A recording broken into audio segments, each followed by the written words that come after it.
blessed good morning, and we are at Friday once more. It's the end of the week. It's been a full week in so many ways. It's been a hot week as well. And no doubt, I guess many of us are already delighted that it's Friday. Thank God it's Friday. I greet you this morning in the precious name of the one who has called us into being, who caused us to be here once more to be able to share with each other. I want to thank you for your time that you have been spending with me. It has been a joy and a privilege to be able to minister with you on these mornings, and I really do look forward to continuing this journey together.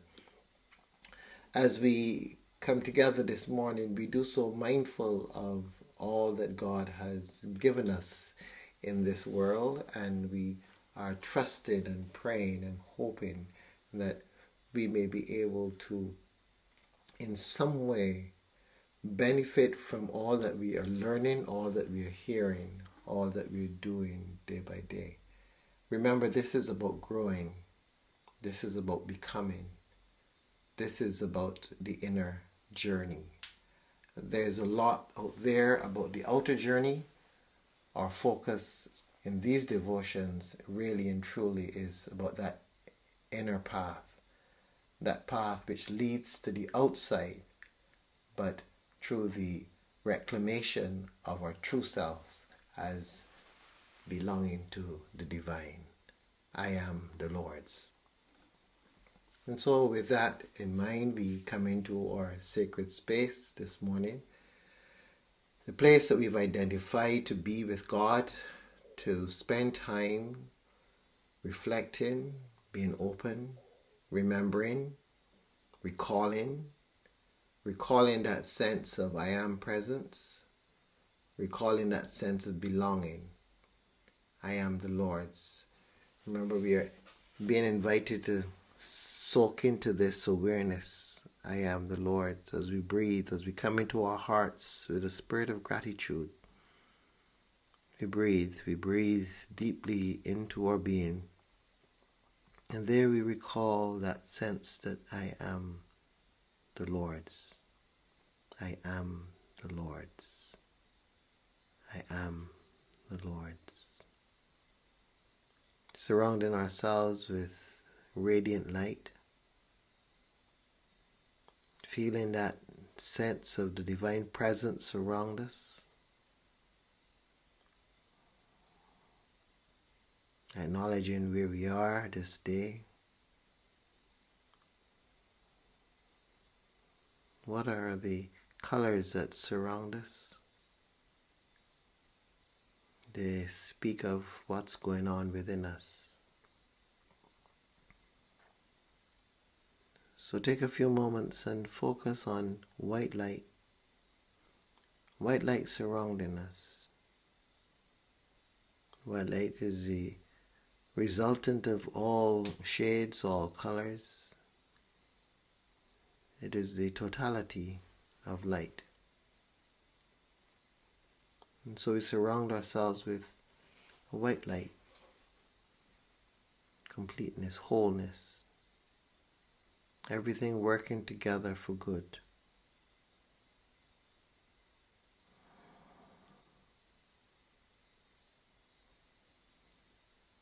So allow ourselves to be immersed in that white light.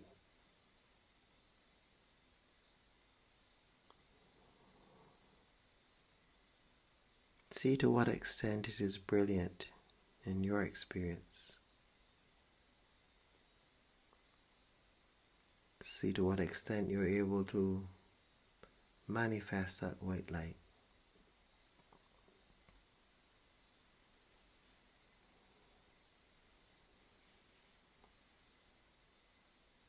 Cleansing, healing. As you look at your sheaf of light, just see if there are any areas that are dull or gray or have some other color. And just bring your attention to those areas and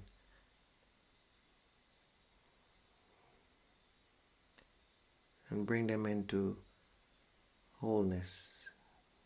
They're the same radiance, the same white radiance.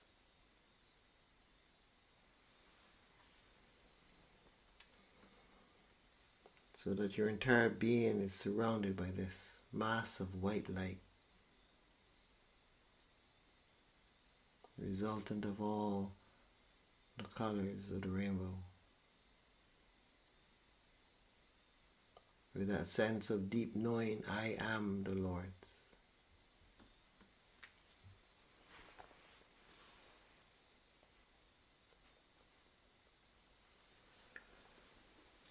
Jesus said, "Blessed are you when people revile you and persecute you and utter all kinds of evil against you falsely on my account. Rejoice and be glad, for your reward is great in heaven. For in the same way they persecuted the prophets who were before you. You are the salt of the earth, but if salt has lost its taste, how can its saltiness be restored? It is no longer good for anything, but is thrown out and trampled underfoot. You are the light of the world. A city built on a hill cannot be hid. No one, after lighting a lamp, puts it under the bushel basket, but on the lampstand, and it gives light to all in the house. In the same way, let your light shine before others, so that they may see your good works and give glory to your Father in heaven."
Well, this is the end of the week, and we are once again reminding each other of that theme, I am the Lord's. I am the Lord's. And I trust that it has been a rewarding exercise for you to be able to go through this week reflecting on this theme, I am the Lord's. It's a very important theme. It begins and it ends with our understanding of who we are in God.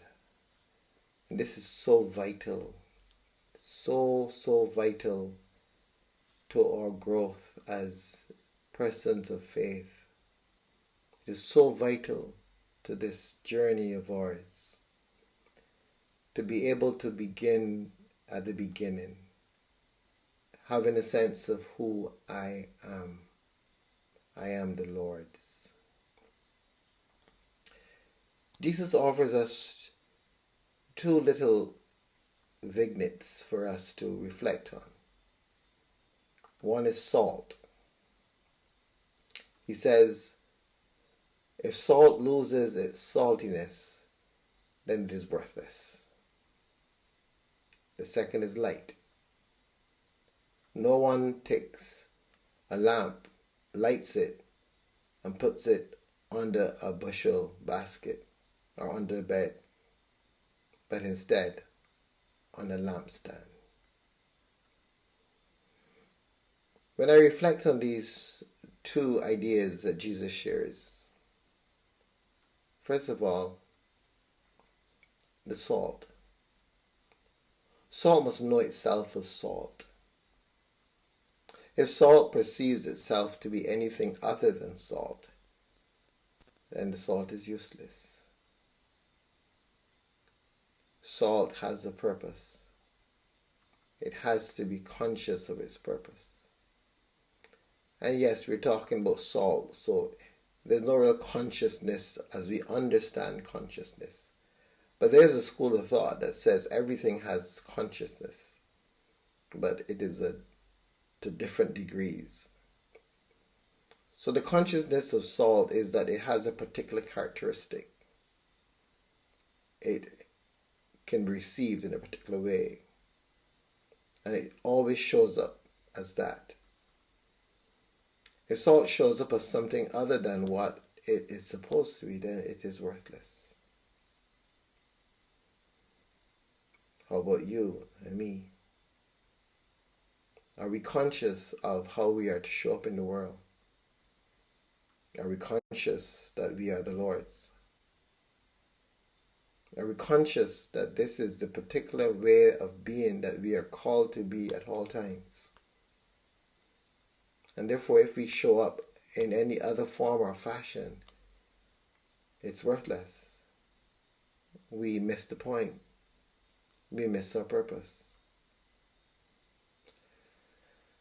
So oftentimes in our world, we so focus on the purpose from the perspective of what others think we should be or what others think we should do. And whatever purpose that is that they have come up with for us is false, because they have no way of knowing our purpose. But each one of us knows his or her purpose when, and only when, we take the time to explore, to delve deep within ourselves, and first re-establish ourselves as the Lord's, as connected to Source. Then from that connection, we are able to manifest out the purpose into the outside world. Yes, we can do many things in our world. We can accomplish great things in our world. But the question we must always be mindful of is the simple question, is this thing or is that thing my purpose? Or is it just something that I'm good at? No one takes a light and puts it under a bushel basket, but you put it on a lampstand. What are you doing with your light? Have you discovered that you are light? Have you understood yourself to be light and understand what being light means? In other words, are you the Lord's? Have you discerned this in your journey thus far, that I am the Lord's? And because I am the Lord's, I radiate out the divine presence into the world. I am intended to be on a lampstand. I am intended to radiate into the world and to join with all others who are themselves radiating in our world and becoming all that God would want us to be and to manifest in this world. These are the closing moments of our reflection on this theme, I am the Lord's. And I want to leave you with it. And I want to encourage you to come back to it time and again. It is ground zero. It is where all begins. When I awaken and I realize I am the Lord's. When I come to that place where I know that there is nothing else other than that. And I accept it. And I become the salt that I was created to be. I manifest the light that I was called to manifest. I live out to the fullest of my being, my divine purpose in this world. And I do so with confidence and with joy. Why? Because I am the Lord's.